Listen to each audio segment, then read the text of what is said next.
మనం ఏడుస్తున్నప్పుడు అమ్మ సంతోషించే క్షణం ఏదైనా ఉంది అంటే అది మనం పుట్టిన క్షణమే. ఈ భూమి మీదకి ఇంకో పసిప్రాణం అడుగుపెట్టింది. మా ఆవు తన తల్లి ప్రేమను ఈ దూడపై చూపిస్తున్నప్పుడు అచ్చం మన అమ్మ కూడా మనం పుట్టగానే ఇలానే ముద్దాడుంటుంది అని మూగ జీవాల్లో అయినా మాటలొచ్చే మనుషుల్లో అయినా కన్న తల్లి ప్రేమ ఎక్కడైనా ఒక్కటే.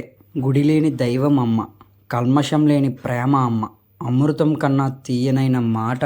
ఒకవేళ ఆ దూడకు కానీ మాటలొచ్చుంటే మొదటి మాట, అమ్మా నువ్వు నాకు ప్రాణం ఇచ్చావు, నీ ప్రేమతో నన్ను కాపాడావు అని అంటుందేమో కదా. రైతుకి పొలంలో పంట పండించడమో వచ్చు, పశువుల్ని ఎలా పెంచాలో ఎలా మచ్చిక చేసుకోవాలో కూడా తెలుసు.